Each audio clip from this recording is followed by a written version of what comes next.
Hello, my dear friends. I am Dr. Wasim I Khan, Associate Professor, Shri Shivaji Law College, Parbhani, Maharashtra, India. So this will be the last lecture relating to the law of arrest. Section 57 to section 62 of भारतीय नागरिक सुरक्षा संहिता we will discuss in this lecture. तो आज का last part है law of arrest का, section 57 से लेके 62 तक हम आज के लेक्चर में डिस्कस करने वाले हैं. तो आगे बढ़ने से पहले अगर अभी तक आपने मेरे चैनल को सब्सक्राइब नहीं किया है तो सब्सक्राइब कर लीजिएगा, बेल नोटिफिकेशन को प्रेस करिएगा और इस लेक्चर को ज्यादा से ज्यादा स्टूडेंट तक शेयर करिएगा. तो चलिए हम स्टार्ट करते हैं आज का लेक्चर सेक्शन 57 टू 62. इंट्रोडक्शन फिर से मैं रिपीट नहीं करूंगा क्योंकि इंट्रोडक्शन ऑलरेडी हमने डिस्कस कर चुके हैं पिछले लेक्चर में. सेक्शन 57 से स्टार्ट करते हैं हम आज के लेक्चर को. So section 57 deals with person arrested to be taken before magistrate और officer in charge of police station. So section 57 deals with a police officer making an arrest without warrant shall, without unnecessary delay, send the person arrested before a magistrate having jurisdiction in the case or before the officer in charge of a police station. So whenever any police officer or any other person arrested any accused without warrant, then without unnecessary delay, suppose if the police officer arrested any accused person without warrant, then without unnecessary delay such person shall be produced before the magistrate. And if any private person has arrested any accused without warrant, then that the duty of that private person is there to produce that person before the officer in charge of a police station. This is the duty. सब अब accused अगर accused को arrest कर रहा है police officer without warrant, police officer जैसा ही without warrant arrest करेगा, section 57 ये कहता है कि उसको विदाउट अननेसेसरी डिले, बिना किसी देरी किए बिना, अननेसेसरी यानी ज्यादा देरी किए बिना उसको कहां पर, मैजिस्ट्रेट के सामने प्रोड्यूस करना पड़ेगा. और अगर पुलिस ऑफिसर के अलावा कोई अरेस्ट करता है तो उसकी ड्यूटी क्या है कि वो officer in charge of police station के पास उसको प्रोड्यूस करे विदाउट अननेसेसरी डिले, बिना किसी अननेसेसरी देरी के.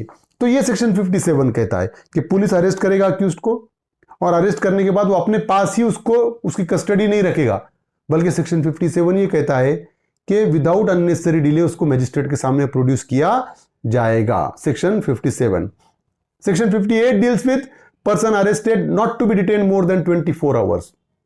सो whenever the accused is arrested by the police officer, it shall be the duty of that police officer to produce that accused person before the magistrate within 24 hours. Within 24 hours, the accused shall be produced before the magistrate. So whenever after making the arrest, as we have discussed, it shall be the duty of police officer to prepare a memorandum of arrest, and in that memorandum of arrest, the time and date of arrest must be mentioned, and if the time and date mentioned in the memorandum of arrest, from that time within 24 hours the accused shall be produced before the magistrate. And this 24 hours, if period of journey will be excluded for counting that particular 24 hours. कि जब भी कभी कोई accused को arrest करेगी police officer तो उसको magistrate के सामने प्रोड्यूस करना पड़ेगा 24 घंटे के अंदर. अब माइंड में क्वेश्चन ये आ सकता है कि किसी अक्यूज्ड को अगर केरला में अरेस्ट किए तो केरला से लाने के लिए यहां पर 36 घंटे लग जाएंगे परभनी. तो उस सिचुएशन में जो भी टाइम ऑफ जर्नी है केरला से परभनी तक पहुंचेंगे वो एक्सक्लूड हो जाएगा और परभनी में जैसा पहुंचे वहां से 24 आवर्स के अंदर उसको मैजिस्ट्रेट के सामने प्रोड्यूस करना पड़ेगा. Time of journey will be excluded from for counting 24 hours.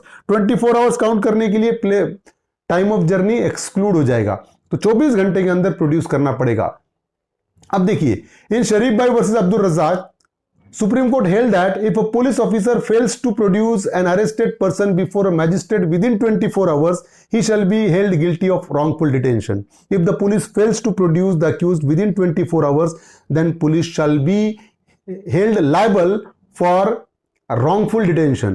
तो 24 घंटे के अंदर प्रोड्यूस नहीं करेगी पुलिस तो पुलिस लायबल होंगी रॉन्गफुल डिटेंशन के लिए. वो entire custody will be treated as a wrongful detention. तो 24 घंटे के अंदर प्रोड्यूस करना ही पड़ेगा, नहीं प्रोड्यूस करेगी तो पुलिस ऑफिसर रॉन्गफुल डिटेंशन के लिए लायबल रहेंगे. Section 59 deals with police to report apprehensions. देखिए, officer in charge of police station shall report to the district magistrate और if he so directs to the sub divisional magistrate.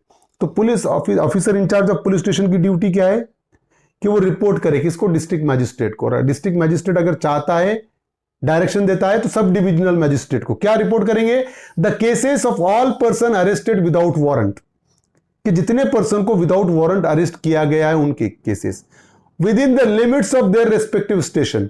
तो district magistrate के limits में जितने station आते हैं police station के, वहां पर कितने अक्यूज्ड को विदाउट वारंट अरेस्ट किया गया है, whether such person have been admitted to bail और अदरवाइज। क्या डिटेल्स देना पड़ेगा सेक्शन 59 में officer in charge of police station को, डिस्ट्रिक्ट मैजिस्ट्रेट को, कि जितने भी पुलिस स्टेशन डिस्ट्रिक्ट मैजिस्ट्रेट के सुपरविजन में आते हैं, उनके जुरिस्डिक्शन में आते हैं, ये सारे officer in charge of police station की ड्यूटी क्या है कि वो रिपोर्ट दे डिस्ट्रिक्ट मैजिस्ट्रेट को या सब डिविजनल मैजिस्ट्रेट को कि कितने अक्यूज्ड को विदाउट वारंट अरेस्ट किया गया है और अरेस्ट करने के बाद उनको बेल पर छोड़ा गया है या नहीं छोड़ा गया है। ये सारी रिपोर्ट डिस्ट्रिक्ट मैजिस्ट्रेट को देना पड़ेगा officer in charge of police station को, as per provision of section 59। Section 60 क्या कहता है देखिए, discharge of person apprehended. No person who has been arrested by a police officer shall be discharge except on his bond और bail bond और under the special order of a magistrate. जब कभी भी किसी अक्यूज्ड को arrest किया जाएगा तो अरेस्ट करने के बाद उसको डायरेक्टली नहीं छोड़ सकते, एक तो बेल बॉन्ड पे ही छोड़ेंगे, बेल पर छोड़ेंगे उसको, उसके पर्सनल बॉन्ड पे छोड़ेंगे या श्योरिटी के साथ छोड़ेंगे या कोर्ट के स्पेशल ऑर्डर पे ही छोड़ा जा सकता है। तो एक बार पर्सन को अरेस्ट किए तो पुलिस को पावर नहीं है डायरेक्ट छोड़ने का। अगर पुलिस को पावर है छोड़ने का, लेकिन बेल बॉन्ड के साथ, विदाउट बेल बॉन्ड नहीं छोड़ सकती है। एक तो स्पेशल ऑर्डर ऑफ मैजिस्ट्रेट के साथ छोड़ा जाएगा या बेल बॉन्ड के साथ छोड़ा जाएगा। Section 60। Section 61 deals with power on escape to pursue and retake. If a person in lawful custody escape or is rescued, the person from whose custody he escaped or was rescued may immediately pursue and arrest him in any place in India.